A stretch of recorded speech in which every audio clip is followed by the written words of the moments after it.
How did you keep warm at school and all of that? Yes, well, the boys would go out and cut wood, and we had a wood stove.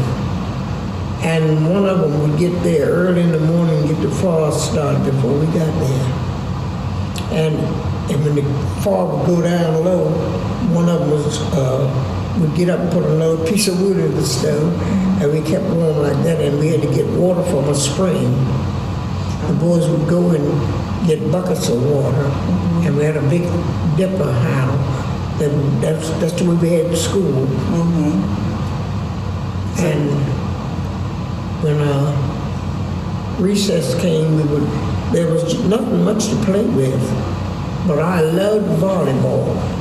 I was the leader in volleyball. I couldn't stop playing it. So they would call me out to play volleyball. I'd start out mess with the dipper. Everybody would go and have some. What else do you remember about your classroom?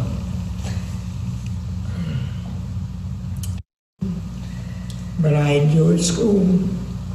Now, what about, you were saying you had someone went and got the water and they had a pitcher. Did everybody have their own cups or what? No, they were all drinking out of the same dipper. Everybody would go and have some. What else do you remember about your classroom?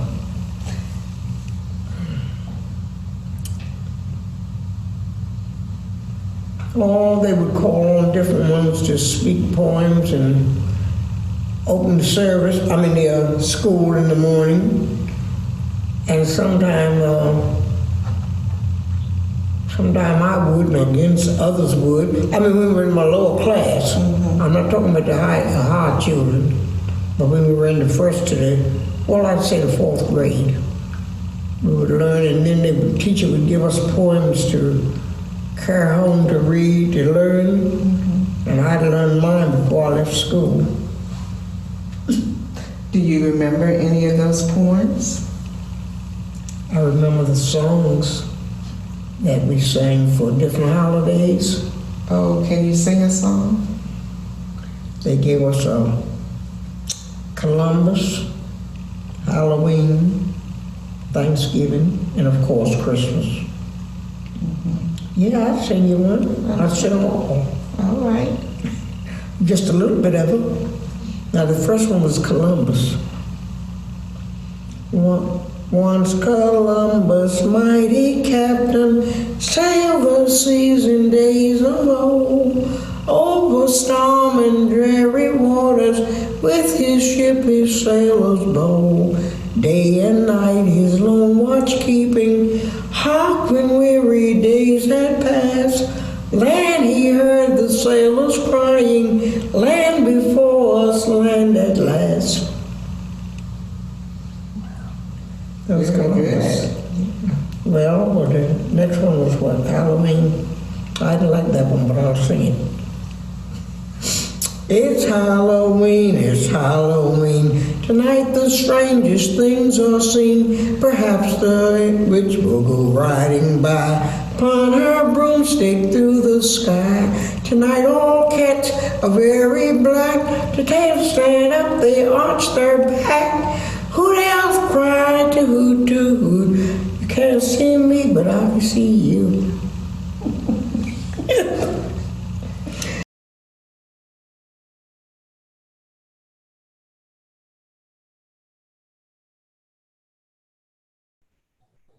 That was an interview with Isabel Eliza Water, conducted by the Unified Committee for Afro-American Contributions member, Alma Jordan. We're here tonight to talk about UCAC's book, In Relentless Pursuit of an Education.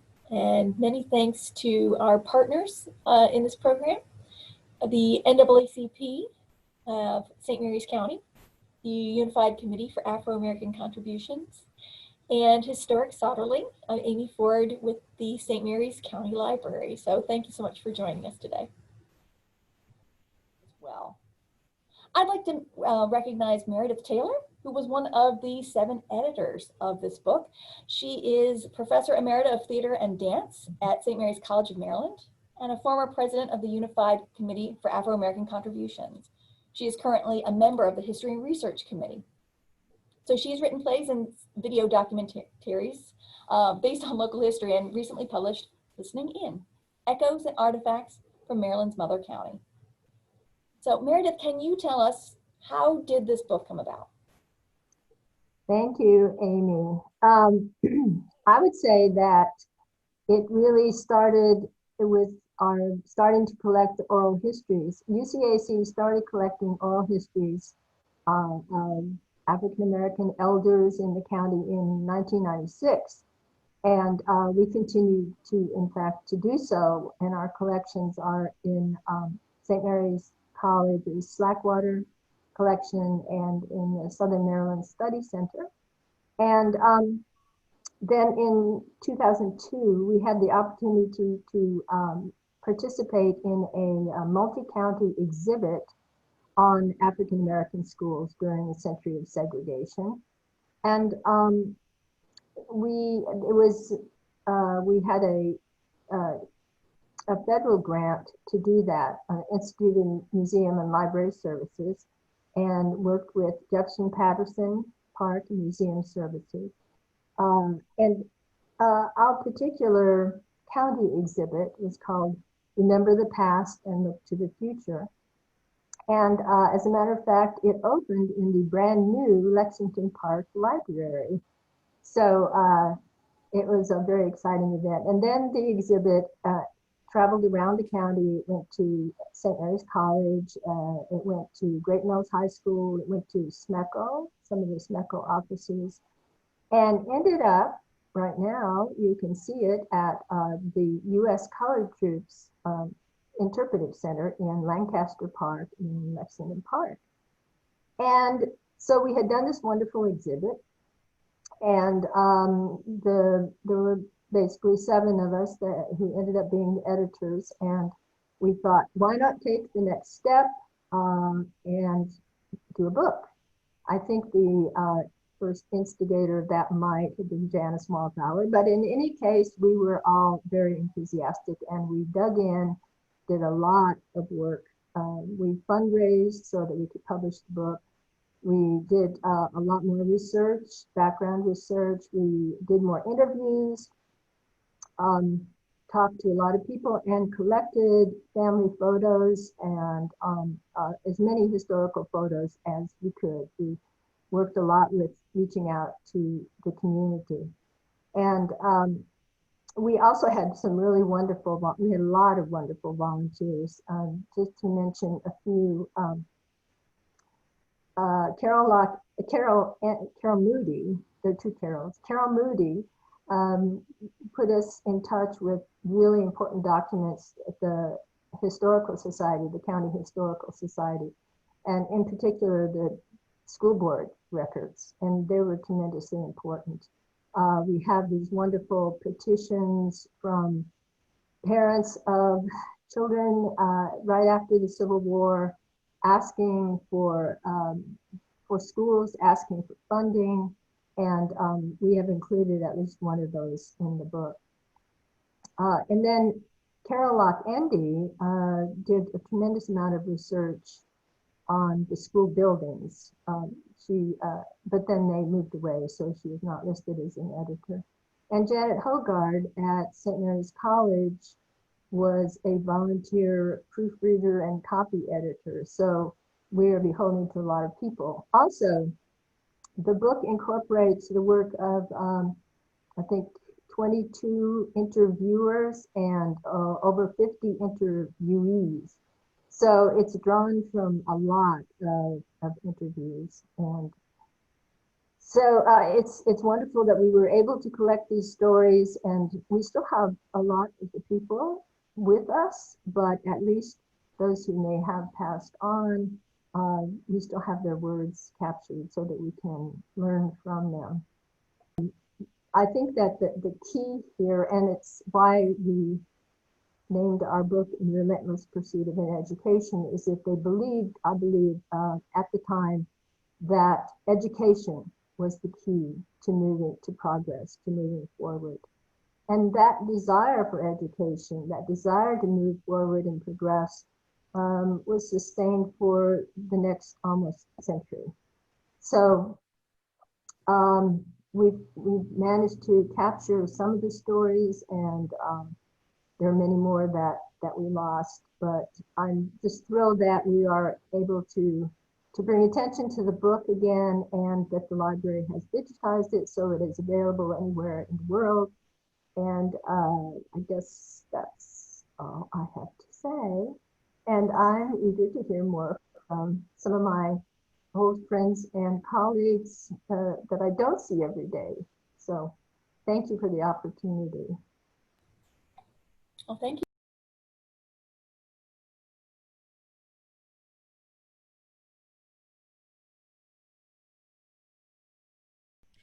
So the book is full of excerpts from the former students who attended the segregated schools. So let's listen to the words of some of the former students about what it was like. Nathaniel Lawrence serves on the UCAC History and Research Committee, and he's going to read a short excerpt from Clarence Smith's oral history. Mr. Smith attended the Drayton School in the 1930s. Mr. Lawrence, could you share that with us? Yes, my name is Nathaniel Lawrence Sr. I'll be reading excerpts from Clarence Carroll Smith's oral history interview. Clarence said, "We hardly had a pen or a piece of paper to write on.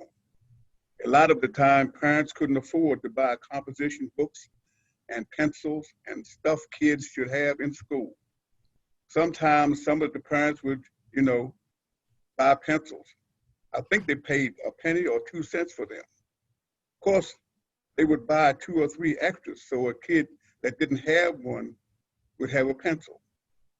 Many a time I've seen a child break a pencil in 2 and give another child part of it. The books we got, I'm sure had come from a white school, because you'd be reading a story and all of a sudden 2 pages would be going out, missing. They should have been trashed.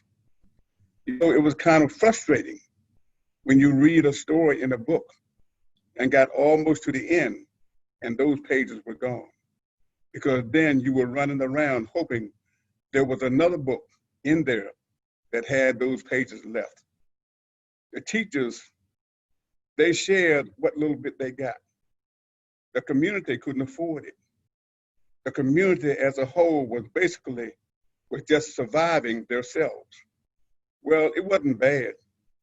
We didn't think it was bad because that was all we knew. So when you're not comparing one thing against the other, I realized in later years how much we were missing, as far as the books and this type of thing in school. But at that time, you made out with what you had because you didn't realize there was something better that you were supposed to have. And we did learn to read and write and add and subtract. And so that's better than the old folks had it. My grandfather, he couldn't read or write, either one, And to see the kids at least learning to read and write, it was something that they were happy about.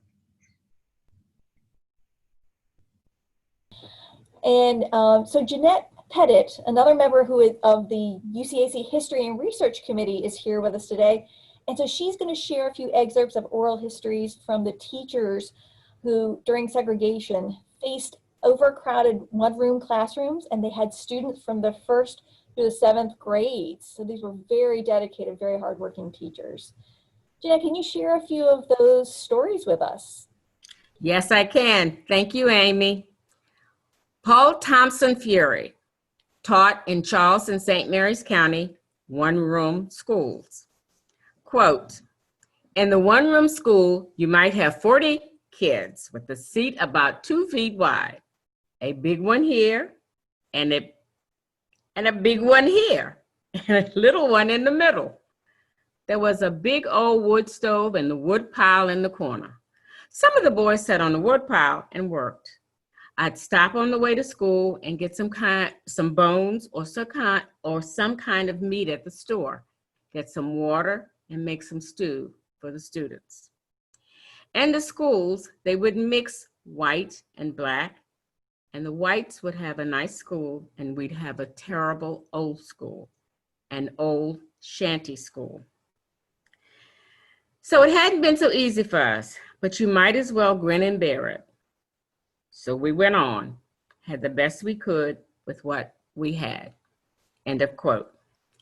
Teresa Casagnol, quote, I remember my mother saying when she taught at Jarborsville in 1924 that the teachers had separate places to meet. One of the students would take her in a horse and buggy to Leonardtown, but she never saw the white teachers. The black teachers met separately from the white. End of quote. Elvira Smith Gaskin, quote, we used to get our checks once a month. When I got married, I got my check 3 days earlier than everybody else, and they didn't believe me. I had to bring my check to work and show it to them. My maiden name was Smith. Gaskin just had to be a white person. So they sent me my check all year long with the white teachers. They didn't know any better. Then at the end of the year, when I went up to carry my register, and she said, you're Miss Gaskin? I said, I am. I didn't get another check early. Who is Jeanette's sister. She is a retired nurse who attended Banneker and Maryland Springs schools in the late 30s and 40s. And she's shared her history with the UCAC. So Ms. Holland, you shared a brief excerpt in the book about your teachers. Can you talk a little bit about your experiences in the segregated school? Yes, I went to Banneker and the elementary grades. We did sit in the classes that I went to, first, second, third, and fourth grade. We did sit 2 people to a seat. The books were old that we got. The desks were old, had writing on them. Who knows where the writing came from, but writing was on them. And we had old books sometimes with the pages torn, writing in the pages. You had to be careful and be mindful of your pencils and paper. And I was fortunate because my grandmother had made me a book bag that I could carry my book home and bring it back. My mother was also a book person, could read, write, and had books. We had books in my house, and she read to us fairy tales, stories, and those type of things. When we went to Maryland Springs, I had Mrs. Alice Freeman Young as a teacher. And it was 6th, 7th grade, if I remember correctly. And we had a pot-bellied stove.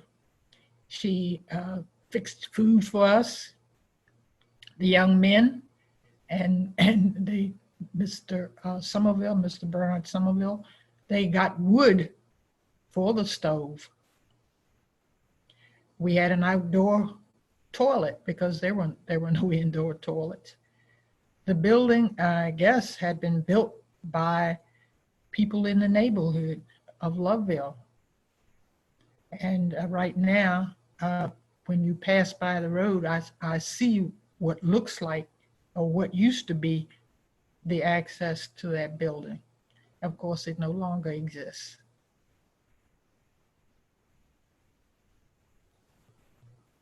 I graduated in 1949 from Banneker. It was the first class to have a yearbook, and I have a yearbook there. I think there were 20 of us to graduate in 1949.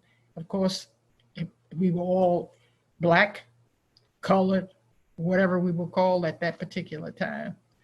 And most of the people, some of them went to school. In fact, one of my classmates taught at Chopticon. She became a teacher. Another one of my classmates became an administrator in Washington, D.C. with the Catholic schools.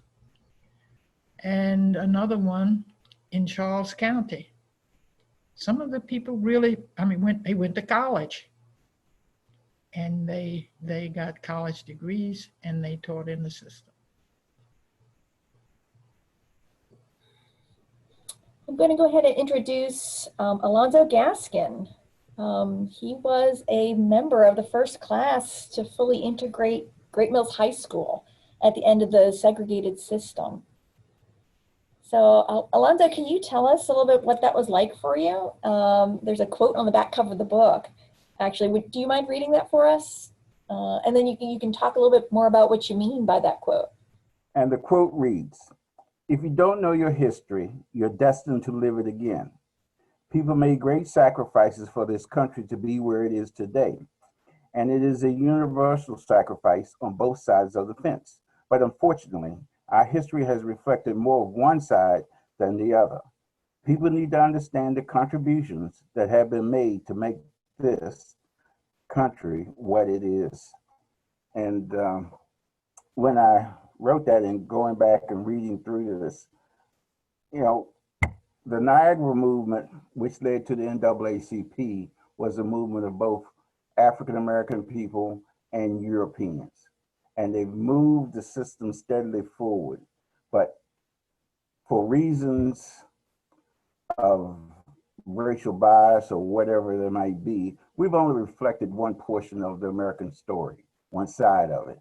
And we've left out, multiple sides. We have our indigenous, who were the first people. We have the Asian people, and Hispanic populations, all of which are part of the fabric of this country. And this tapestry would not exist if these portions of our community weren't there. And we need to recognize that there are contributions beyond what most people even have an idea about. And the recent movie about Hidden Figures shows that, and it shows the complexity in which Americans live, but they don't understand who is providing that complexity. And we're ignorant, sometimes in bliss, and sometimes we're just plain out gullible about the true American story.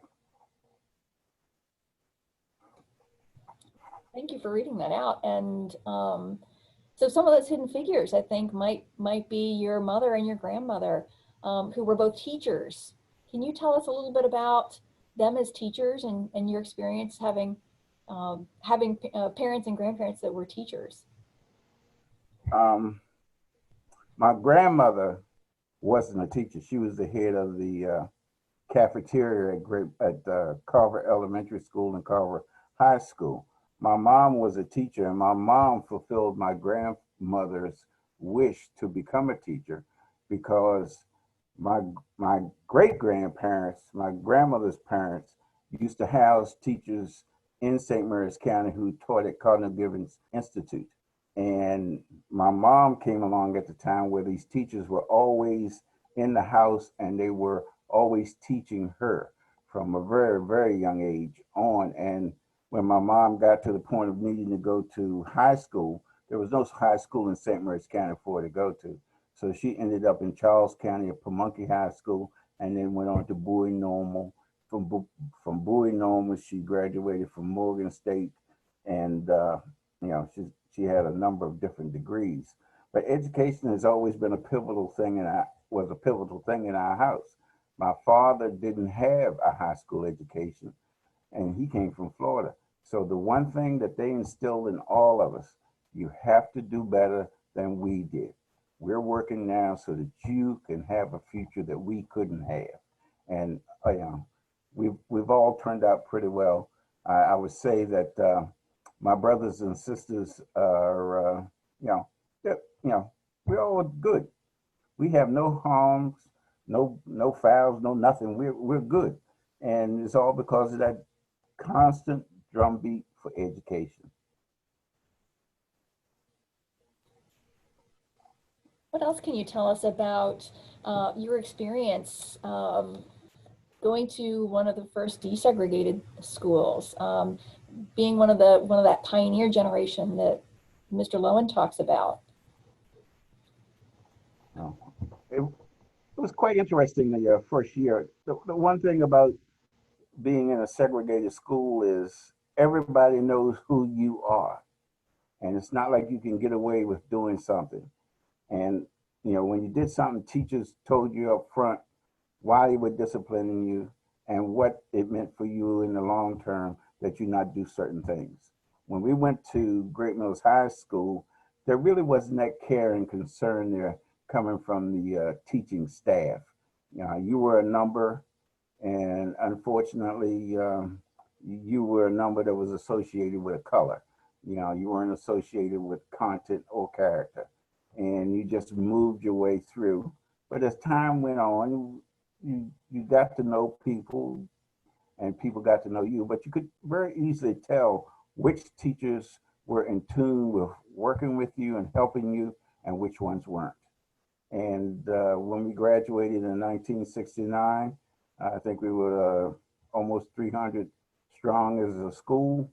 And one thing we did do as a student body coming in, we excelled at sports, and we have lots of sports figures and stars that came from Great Mills High School in the term of local sports. And that's one thing where you really did excel. Now, if you were smart, you weren't heard from so much. But if you excelled in sports, you were heard from and seen. And it was a source of pride for the school to have those kinds of athletes and those kinds of people there. So we also have with us today Donald Barber. He's one of the co-editors of In Relentless Pursuit of an Education. He's also a retired mental health professional. And so, Mr. Barber, you're a little bit younger, and you experienced the transition from segregated to integrated schools in elementary school. Can you tell us a little bit about what that was like? Okay. To begin with, I was completing the second grade when we were notified that that we would be transitioning. And at the time, I was attending Banneker. And back then it was called Banneker High School, even though it went from 1st to 12th grade. And it was a very interesting experience because my experience at Banneker was completely positive. My older sister had graduated the year before I started, and she was her class valedictorian. So the teachers were very excited that another generation, and I mean what they were feeling was another generation of people were beginning, because I was in the 1st grade and she had graduated in June. So it was September when I came in. And the teachers from the high school side came over to see me when I first came, and they were all very excited, and they were very friendly and nice and supportive. So it was an extremely positive experience. In addition to my sister who had just graduated, I had some other siblings who were older than her, and they were all good students too. I mean, they weren't valedictorian, but they were very good students.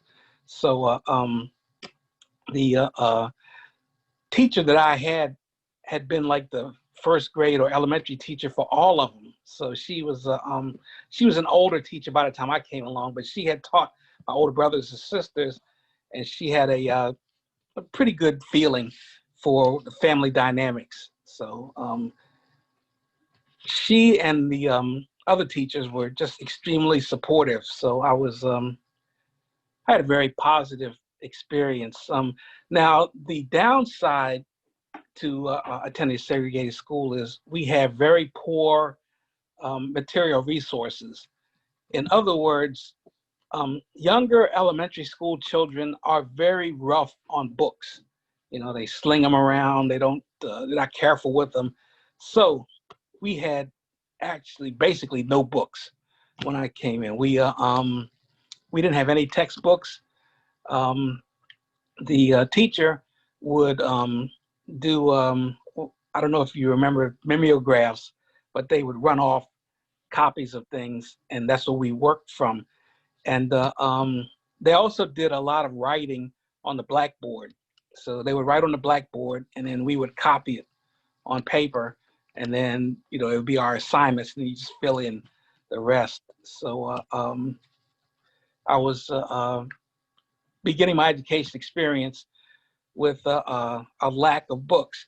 Now, later on, interestingly enough, because my mother and father, who were essentially functionally illiterate, but they worked at Sotterly, so they came into contact with extremely wealthy folks who would come down to visit Sotterly and stay there as guests of the owner of Sotterly. They would come in contact with a lot of literary people. There was a lady named Mrs. Molly Thayer, who used to come down there a lot, and she was a biographer for the Kennedy family. So she had written a very well-received biography of John F. Kennedy, and she was very supportive and very interested in us children, because she was just amazed at our abilities, because she was accustomed to being around the older generation of our family who were not well educated. They were just domestic and farm folks. So they were my opinion, they were very bright folks, and they had a lot of curiosity and a lot of interest. And my mother and father both, they had surmised that the key to moving ahead in life is to maximize your education. So reading was very important to them, and they made sure that we always had reading materials, and they made sure that we always paid proper attention to our homework. And I recall a salesman came by selling World Book encyclopedias. So my mother ordered a leather-bound set, and I mean, that was almost like a trip to the moon for them, because they had very low income and made very low wages at their jobs. So that was a major investment in us children, for them to buy that set of encyclopedias. So we were very careful with them, and they had a prominent place on a desk that was set up in our living room. And we had this big set of encyclopedia, and then we would always use it as reference books. I mean, later on in life, I learned that encyclopedia is not a great reference. It's kind of good for a general overview and to get kind of a broad picture of things. But in terms of detailed information, you have to delve deeper. But it was great to have that set of encyclopedia. So one of the things that my older siblings always teased me about was I had somehow decided to start at A and just read the encyclopedia. So I would work my way through and try to read as much as I possibly could. And it was definitely experience. Because see, we were down there at Sotterly, and we were pretty much socially isolated. So it was definitely a meaningful activity for me, and I developed a tremendous love of reading. I actually learned how to read and write at an extremely early age. I could read and write, I mean, from my recollection, since I was like 2 or 3, but it was long before I started attending school, which they didn't have like kindergarten or anything like that back in those days. Particularly for Black students, you just started the first grade at the age of 6. So bus ride. By the time now, when we rode the bus to school in the morning at Banneker, my bus picked up children all over the place. I mean, it started. It would pick me up and then head south on 235, and we would go down towards Lexington Park and pick up children there, because the major schools for the African American children at the time were Banneker and George Washington Carver. So we would go down to the whatever the cutoff point was for Carver, and then loop back around on Route 5 and head towards Banneker. So the bus would, I don't know if you've ever noticed, but if you look at the floor on a school bus when you get on it, up near the front door, you see a little white line on the floor. Well, they had a rule that you had to be behind that white line before the bus would move. So the bus was actually totally, completely packed with children. So if you were, getting on later, you were one of the later kids to get on, you had to get on, and then the whole line would crunch backwards, a line of children that was, because all the seats would be full with at least three children each seat. And then there would be a line of people in the aisle in the center of the bus. And then we had to pack backwards until you were behind that line, and then the bus driver would start. So that was the first thing that I noticed. And then the second thing was textbooks, as I started mentioning earlier. We had actually textbooks that were assigned to you as a student when I went to the integrated school. So, and like I said, the younger children are rough on textbooks. So they were, although they were non-existent at the segregated school, at the integrated school, you would get these raggedy, torn up textbooks, and they would have writing in them, and I think some of the kids knew ahead of time that the African-American students would be coming, so it would be these nasty, hostile things written in them too. So let's see. The other difference in the experience was I had since the teacher that I had at the segregated school was she was almost like a second or third parent. She had an interest in achievement and kind of bringing out what you had. Like she was motivated to do the best that she could, make sure you did the best that you could. So I always got a lot of positive encouragements from her, and that was what I was accustomed to from my teacher. So the contrast was that when I went to the integrated school at Hollywood, I guess the teacher I had at Banneker had written in her notes that I was an exceptional student and that I had exceeded my grade level in my work. So the teacher at Hollywood School, I think in preparation for us coming there, they were told that we would be slower and behind the other students, and that we would need kind of remedial kind of things to catch up.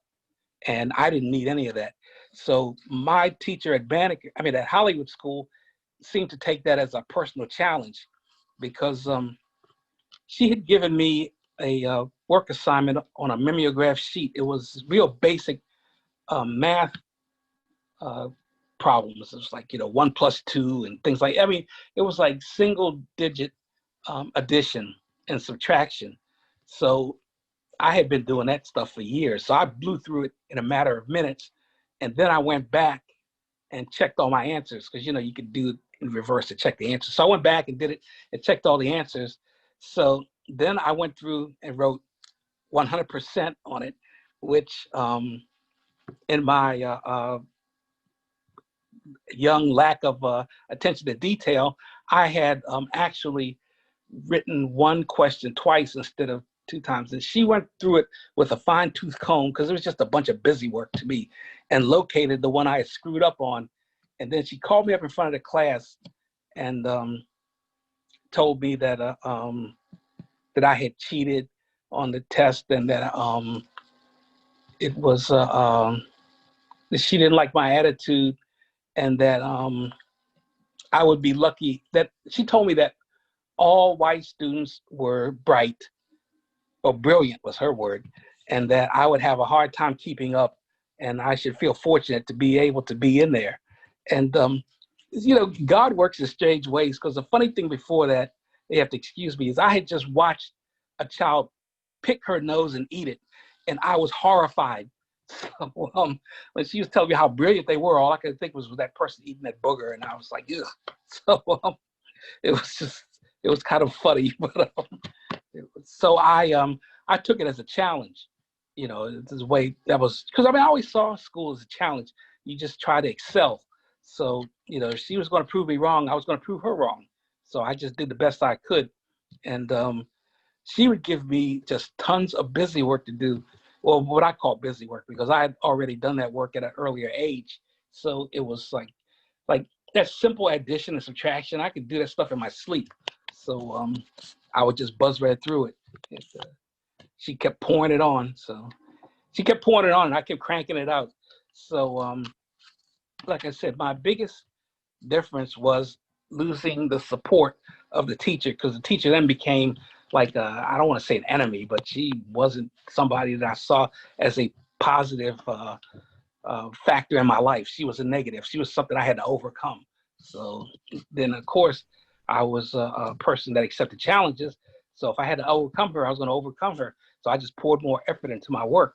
And that's how I handled that. I'd like to introduce next Dr. Janice Walthauer. So she was a student in the segregated parochial and public schools.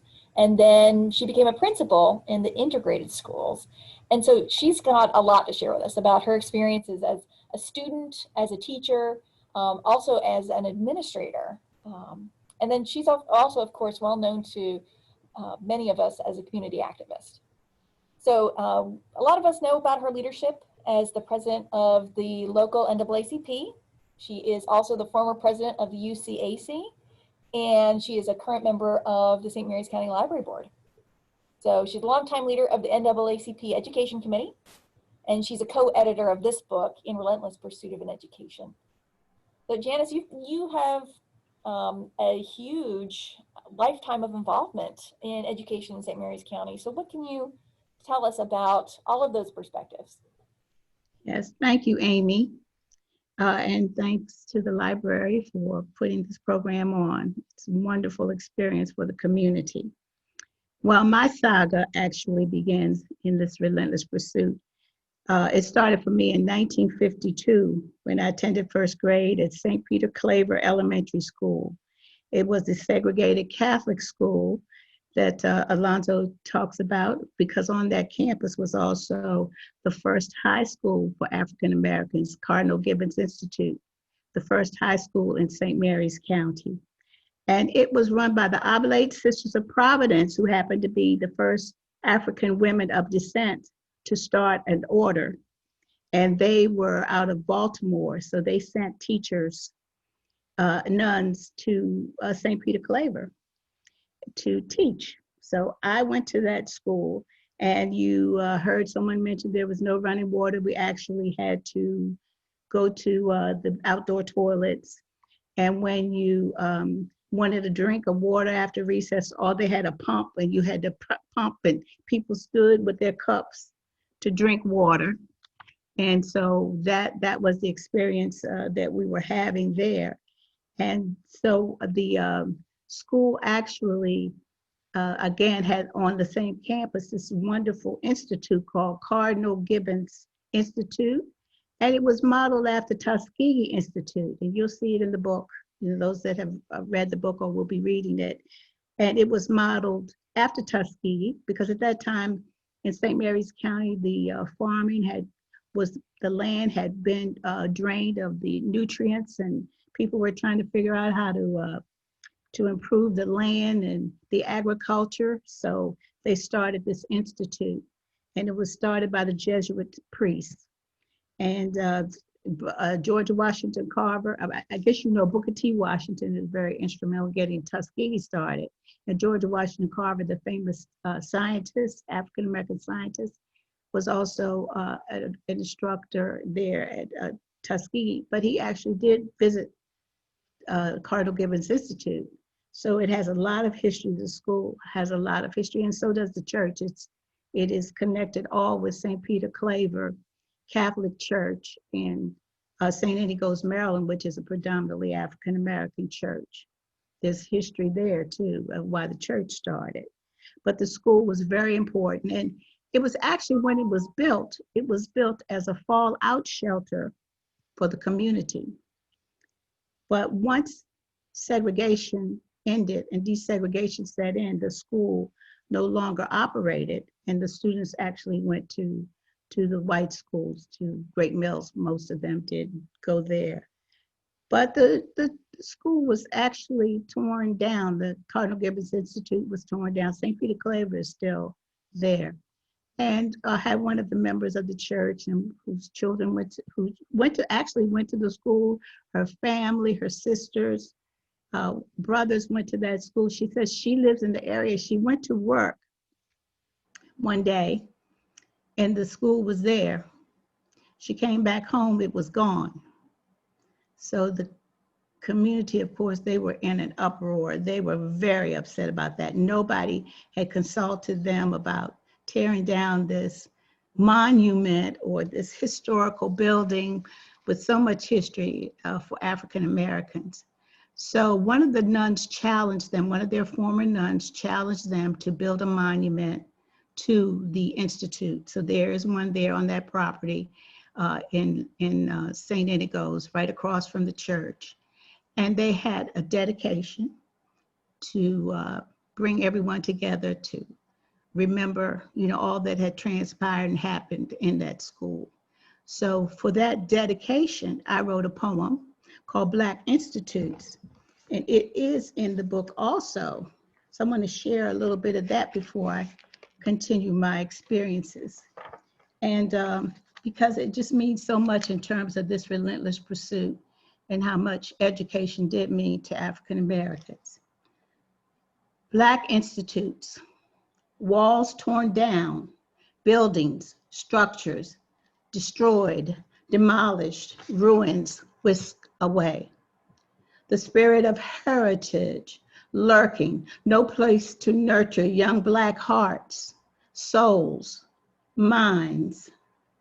Though demolished, soul-filled memories once housed within bring pride, nostalgia, bring joyful thanksgiving from those once loved, nurtured, educated, empowered with religion, motivated in Black institutes.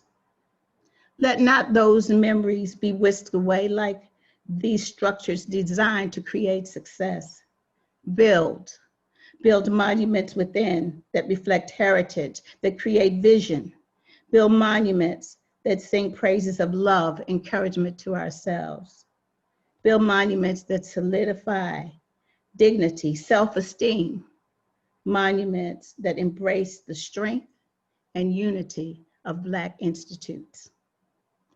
And that, of course, is in our book, In Relentless Pursuit of an Education. Well, as the story continues, my sister and I actually left, my sister Elfrida. I have a sister who's about a little older, a year older than I am, and people often think we're twins. But we left St. Peter Claver when I was in 2nd grade and transferred to Jarborsville School, which again was the all-Black school in the Lexington Park area. And it was in a place called Carver Heights, which was the all-Black housing for the Patuxent River Naval Air Station. They had white housing and Black housing. And some of the civil service workers actually lived in these houses. And my dad worked on the base. And so we rented a home in Carver Heights, which is where Jarborsville School was. And my sister had begged, and I had begged to go to Jarborsville. It was in our neighborhood, and they had indoor toilets and running water. So we said, Mom, please, we just want to go to this school. It's right here, and we could walk to school. So interestingly enough, one of the little girls in my class had fallen in the toilet. She didn't really fall in, but the flooring under the toilet broke and she fell. And so when we came back home, and I came back home and said, this child had fallen in the toilet, my mother was like, okay, you're going to go to Jarborsville. So we did go to Jarborsville, which eventually became George Washington Carver, because at that time they wanted to, it was called separate but equal. So they did build schools, which they call consolidated schools after the one-room schools closed and the 1- and 2-room schools closed. They built consolidated schools, which we took classes. We had curricula for general education, commercial, academics. I went to college, so I was in the academic track.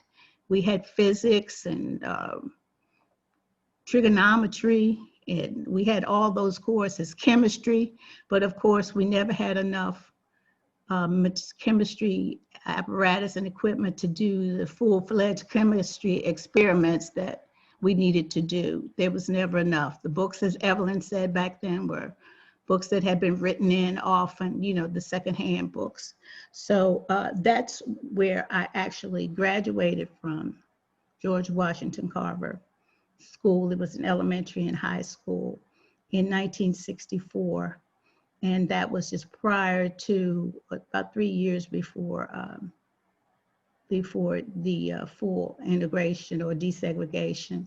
But at Carver, they actually did start, I think it was in 56, I'm not sure the date, I had it written down, but they did send the students from the elementary school to Park Hall and did some desegregation in that area because they made Carver a junior high school and high school.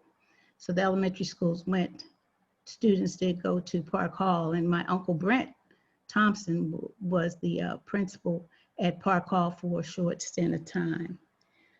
So I graduated from Morgan State College, which is now Morgan State University, and majored in elementary education, and came back home to teach. And I started again the year after desegregation. And at that time, there were many opportunities for African Americans to come to the county to teach because there was a mandate that the minority staff had to represent the population, the minority population. And it is still a law that is still on the books that had to, you know, so they were really searching and looking for African-American teachers. They went down south, brought in one year about 20 or more teachers. I have friends that came with that group that were recruited, but it did not last. It was not sustained. The teachers were not replaced, so to speak. So it came a time when we were looking at like about 6% of the population were minority staff. Maybe now it's about 10% of the population. So as the years have passed, and as you said, I work with the NAACP Education Committee. I'm a past president. And so we have been very active in working with the superintendent of schools and the board to really look at this whole equity issue in education, which, you know, again, has come full circle from the one-room schools to the segregated schools to the issues with desegregation. So now we are dealing with some of those same issues.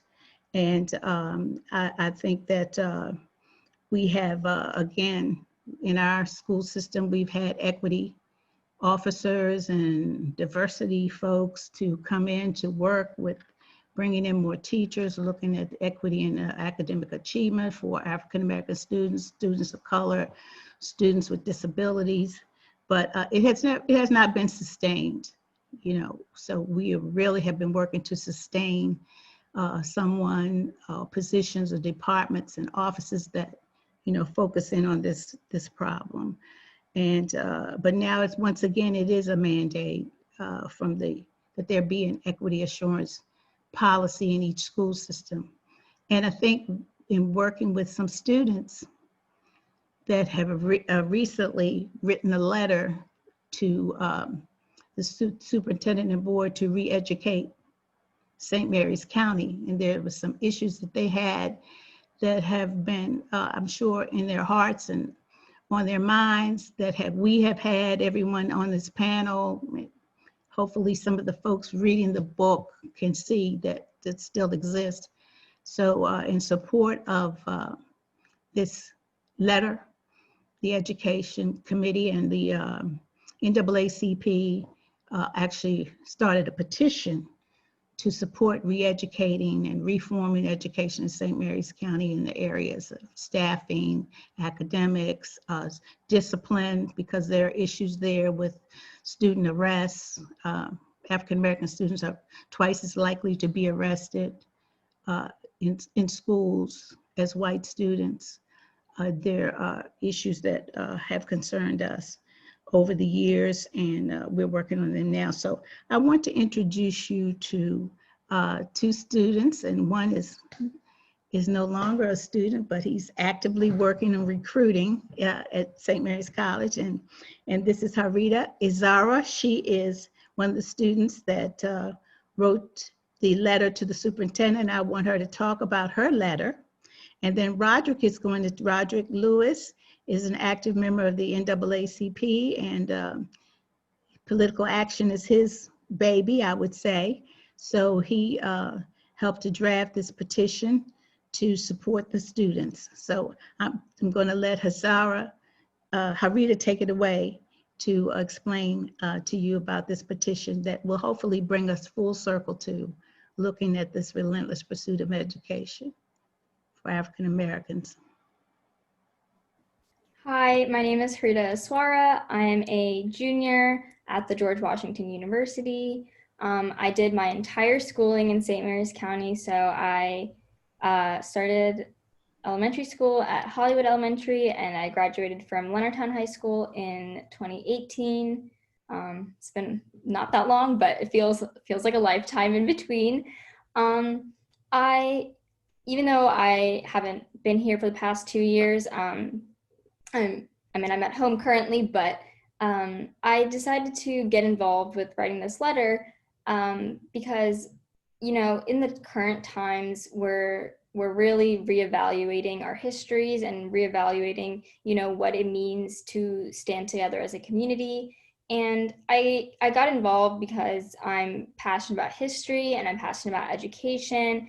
And I think that we have a civic duty to correctly tell history and, bring justice to the people that came before us that sacrificed so much. And it's our civic duty to reteach history, relearn history actively, and do justice, do diligence to the people who came before us, tell their truths.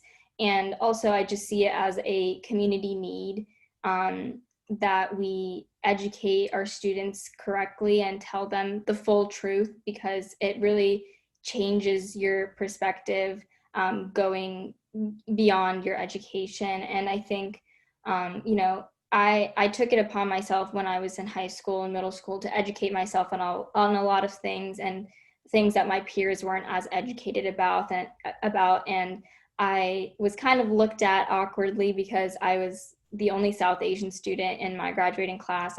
Or not the only South Asian student, but in my graduating class. But from elementary school to high school, I was one of maybe 3 South Asian students. And I, really saw myself as, kind of being pigeonholed into being the active speaker on behalf of every person of color, when it's not the case. My experience is only that of, a young South Asian woman. I can't speak on behalf of the Black students in my school or any other group. And I saw it kind of as a daunting task to take it upon myself. So this letter, working with other students who have experienced different things than I have, was really a moment where we could come together and figure out that there's some things that haven't changed as much as we like to claim that they've changed since the 1960s or the 1970s, whatever it may be. And I thought it was a good opportunity as a teaching moment for ourselves and also for the Board of Education, just the general community. And Thank you, Harita. Roderick? Hello, thank you for having me today, everyone. The NAACP reviewed this open letter that the students drafted, and we were pretty concerned after, reviewing what they had wrote. deeply concerned about the systemic racism that continues to plague our community and its harmful impacts on both students and members of our community. So we drafted a petition directed to the St. Mary's County Board of Education, calling for race-related educational reforms. Specifically, we called for the review and enhancement of existing curriculum, textbooks, and other materials to ensure we're accurately teaching history and celebrating different cultures. We also called for the hiring of more people of color as teachers, counselors, and mentors and role models, because we understand how impactful it is for someone to see someone who looks like them in those roles, in those spaces, and every day. The petition also calls for consistent communication with students, parents, and community members to ensure community-wide understanding of the St. Mary's County Public School System equity and education policy. And lastly, the petition called for the board to address the disproportionate suspensions, expulsions, and arrests of African-American students. The St. Mary's County NAACP launched this petition a few months ago, and we've gathered over 1,000 signatures. We are continuously asking members of the community to share the petition and to sign the petition. And if you are interested in adding your signature to the petition, we ask that you visit www.change.org//St. Mary's, 4 anti-racism curriculum. And that'll take you to the petition. You can also find the petition on the NAACP's website and our Facebook page. So thank you for allowing me this opportunity to talk about the petition, and thank you.